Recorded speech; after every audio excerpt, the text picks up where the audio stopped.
ओम शांति। 21 सितंबर 2022। बाबा के महावाक्य। मीठे बच्चे, बाप है गरीब निवाज। तुम गरीब बच्चे ही बाप से ज्ञान की मुट्ठी ले साहूकार बनते हो। बाप तुम्हें आप समान बनाते हैं। प्रश्न। असुरों के विघ्न जो गाये हुए हैं, वह इस रुद्र यज्ञ में कैसे पढ़ते रहते हैं? उत्तर। मनुष्य तो समझते हैं असुरों ने शायद यज्ञ में गोबर आदि का किचड़ा डाला होगा, परंतु ऐसा नहीं है। यहाँ जब किसी बच्चे को अहंकार आता है, कोई ग्रहचारी बैठती है, तो जैसे खिचड़ा बरसने लगता है। क्रोध में आकर मुख से जो फालतू बोल बोलते हैं, यही इस रुद्र यज्ञ में बहुत बड़ा विघ्न डालते हैं। कई बच्चे संग दोष में आकर अपना खाना खराब कर देते हैं। माया थप्पड़ मार इंसॉल्वेंट बना देती है। ओम शांति। याद में बैठे हो तो जैसे योग में बैठे हो। हर एक जानते हैं कि हमको तमो प्रधान से सतो प्रधान बनना है। यह है गुप्त मेहनत, इसमें कोई बड़ाई की बात नहीं। बाप कितना निरहंकारी रहते हैं, जिसमें प्रवेश करते हैं वह भी कितना निरहंकारी है। प्रजापिता ब्रह्मा के कितने ढेर बच्चे हैं। चलन कितनी साधारण है, जैसे घर में बड़ा बाबा चलते हैं। निराकार के लिए भी कहा जाता है निरहंकारी है, गुप्त है ना। इनको यह नहीं रहता कि हमारा शो हो, भपके से सबको पता पड़े। भपके से नाम तो होता है ना। बाप कहते हैं यह सब रस्म रिवाज कलयुगी देह अभिमानियों की है। यहाँ तो शांत में आते जाते हैं। बाबा तो हमेशा कहते हैं स्टेशन पर भी कोई न आवे, कोई हंगामा नहीं। बाप कहते हैं मुझे गुप्त ही रहने दो, इसमें ही मजा है। बड़े भपके वालों को, बड़े आदमी को मारने में भी देरी नहीं करते। बाबा तो है ऊंच ते ऊंच, चलन गरीब से गरीब चलते हैं। बाप गरीब निवाज है ना, गरीबों से ही मिलने आते हैं।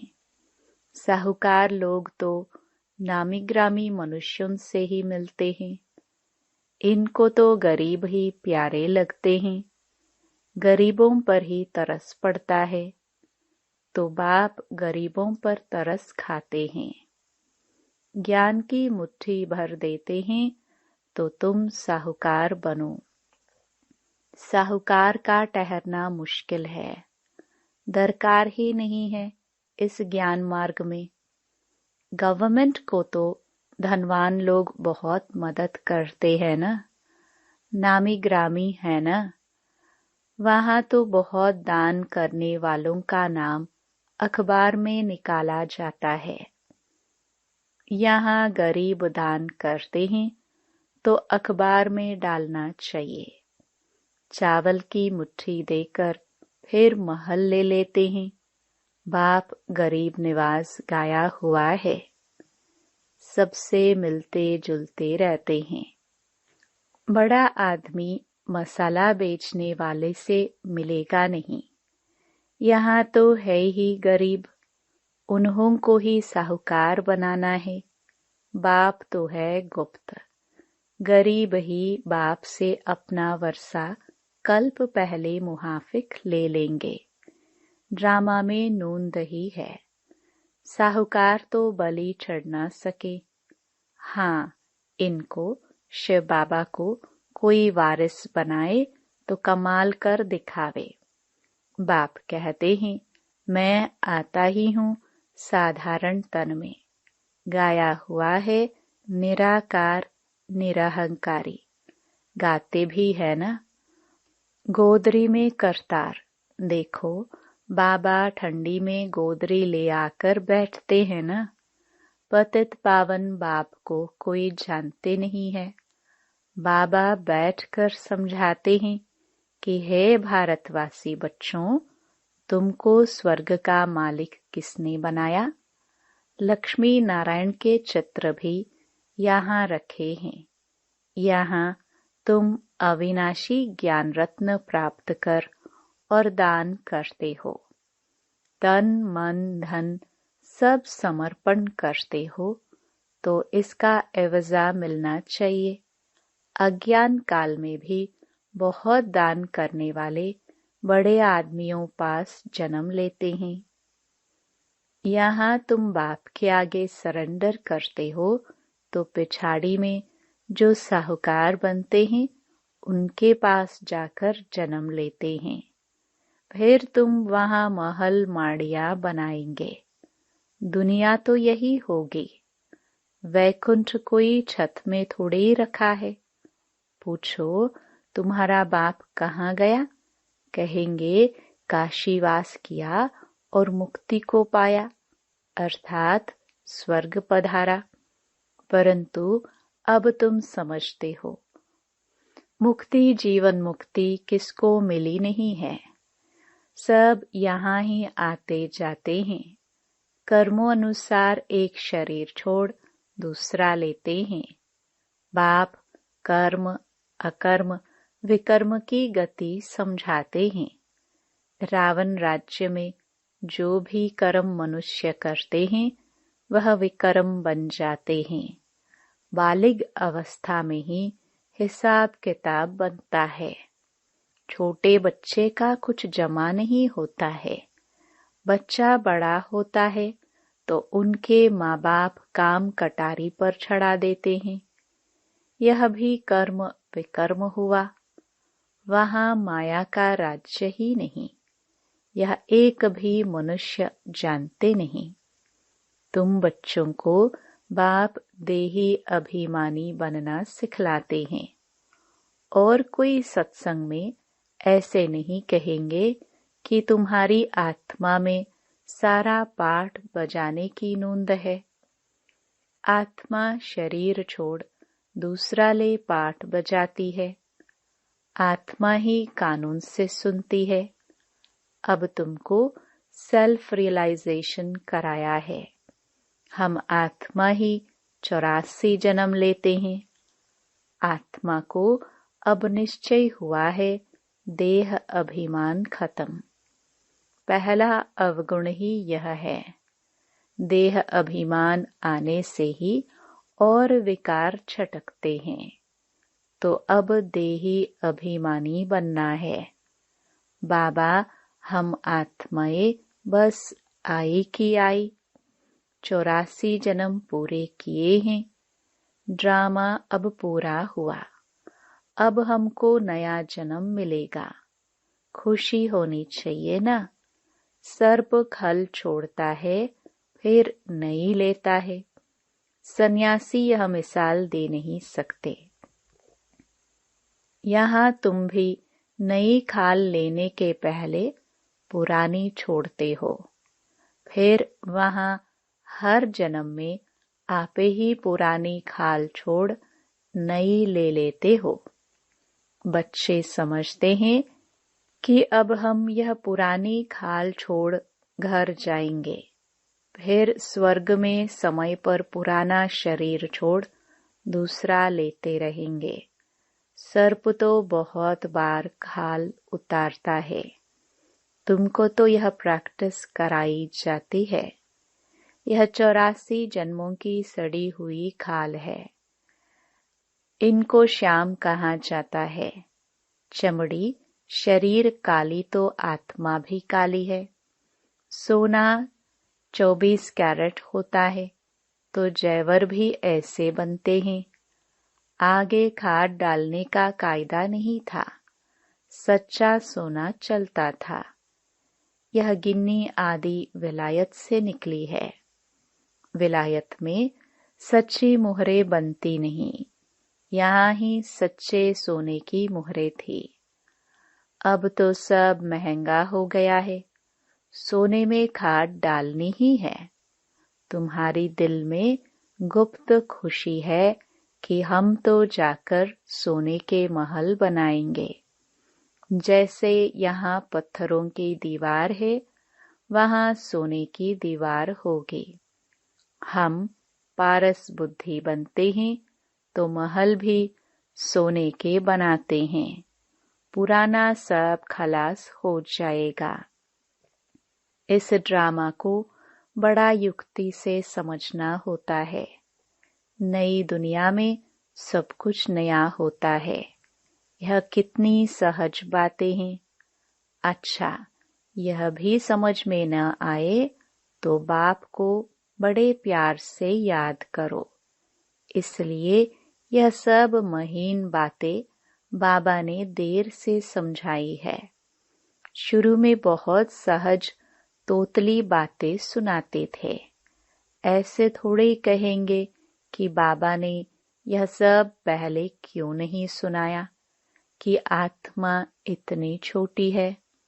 ड्रामानुसार जो कुछ पास हुआ, कल्प पहले मुहाफिक जैसे समझाया था ऐसे समझा रहे हैं। मनुष्य इस ड्रामा के बंधन में बांधा हुआ है।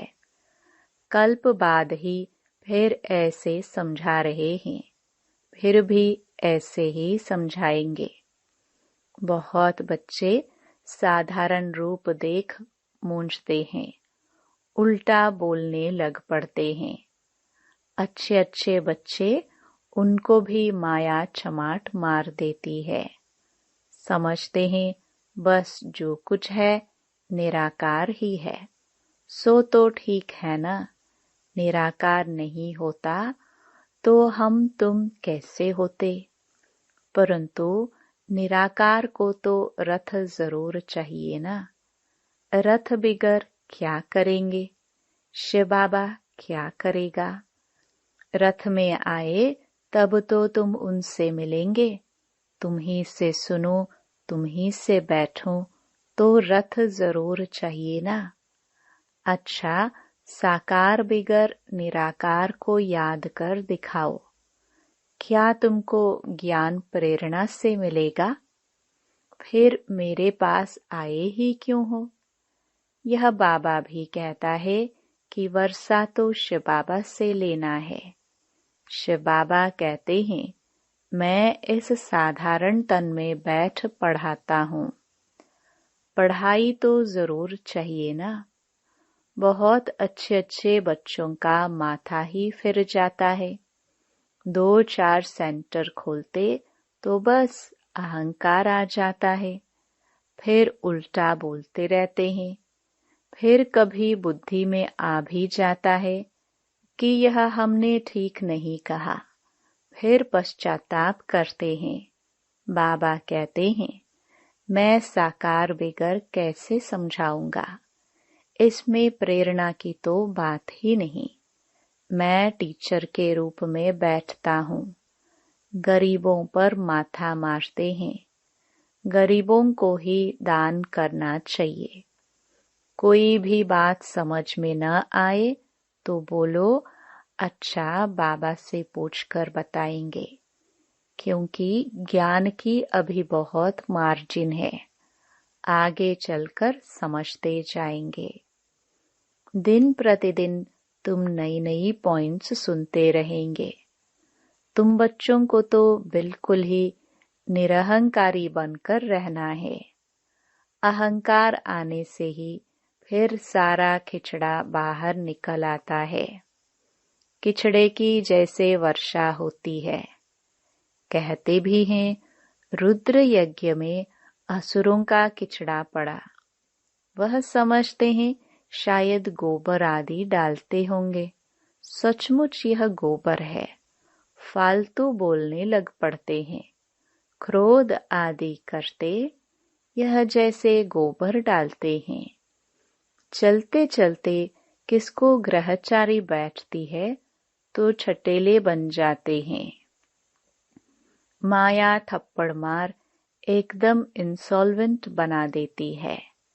कमाई में ग्रहचारी होती है ना, तब तो कहते हैं आश्चर्यवत सुनंती संग दोष में आकर अपना खाना खराब कर देते हैं। बाप कहते हैं बहुत खबरदार रहना है। संग तारे कुसंग बोरे। बाबा बिल्कुल मना कर देते हैं।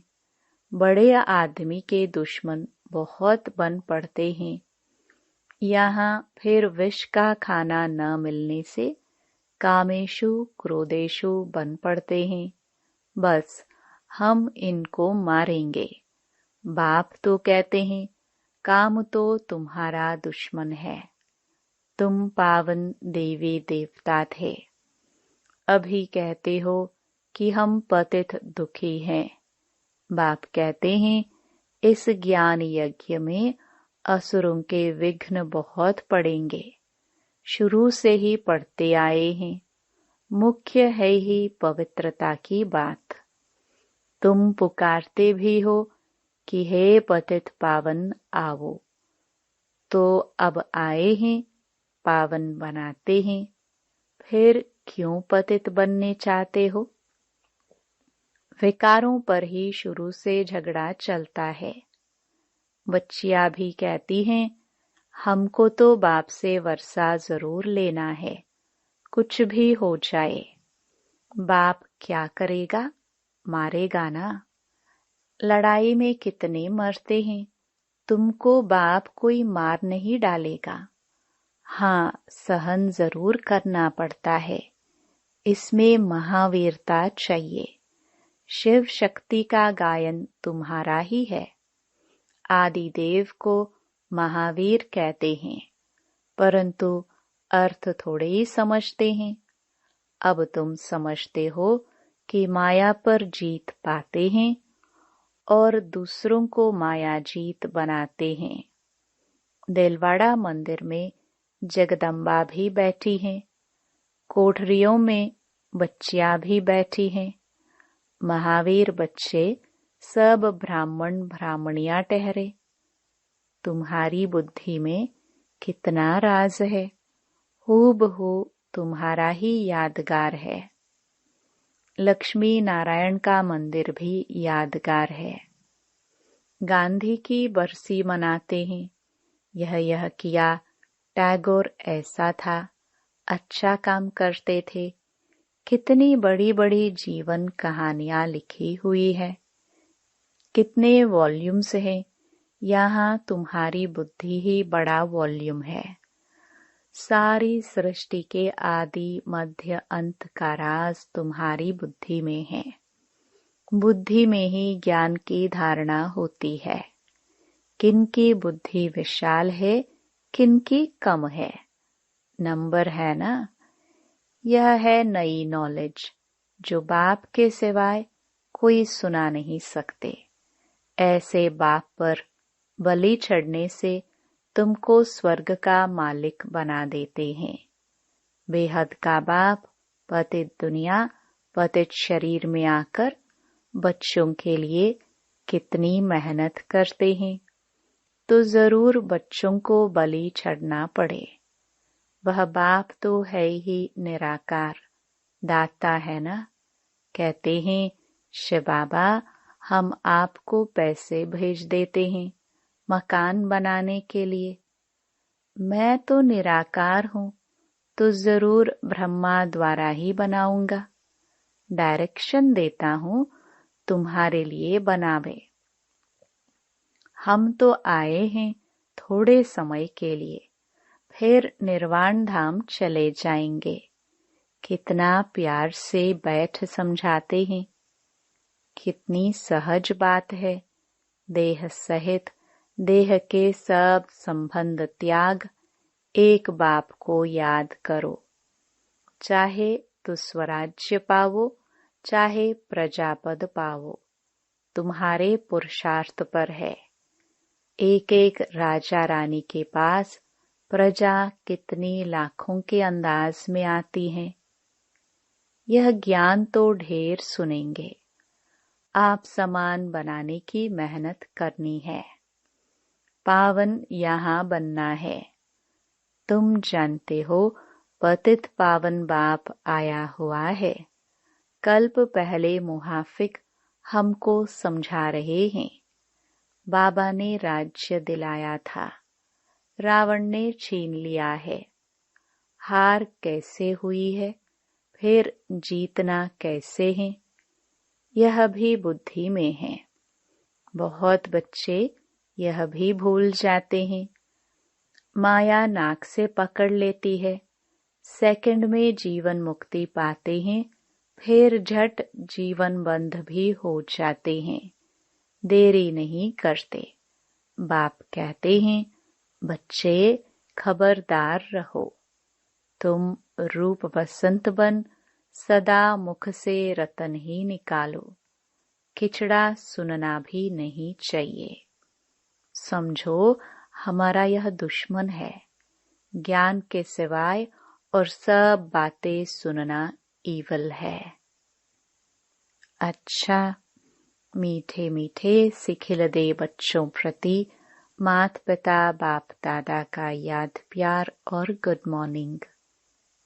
रूहानी बाप की रूहानी बच्चों को नमस्ते। धारणा के लिए मुख्य सार। पहला अवगुण जो देह अभिमान का है, उसे निकालकर पूरा पूरा देही अभिमानी बनना है। दूसरा, अविनाशी ज्ञान धन जो बाप से मिल रहा है, उसका दान करना है। बाप समान निरहंकारी बनना है। मुख से रतन निकालने हैं। ईवल बातें नहीं सुननी है। वरदान, रहम की भावना को इमर्ज कर दुख दर्द की दुनिया को परिवर्तन करने वाले मास्टर नॉलेजफुल भव। प्रकृति की हलचल में जब आत्माएं चिल्लाती हैं, मर्सी और रहम मांगती हैं, तो अपने मर्सीफुल स्वरूप को इमर्ज कर उनकी पुकार सुनो। दुख दर्द की दुनिया को परिवर्तन करने के लिए स्वयं को संपन्न बनाओ। परिवर्तन की शुभ भावना को तीव्र करो। आपके संपन्न बनने से यह दुख की दुनिया संपन्न समाप्त हो जाएगी। इसलिए स्वयं प्रति चाहे सर्व आत्माओं के प्रति रहम की भावना इमर्ज करो। जहाँ रहम होगा वहाँ तेरा मेरा की हलचल नहीं होगी। स्लोगन, ज्ञान और योग के दोनों पंख मजबूत हो तब उड़ती कला का अनुभव कर सकेंगे। ओम शांति।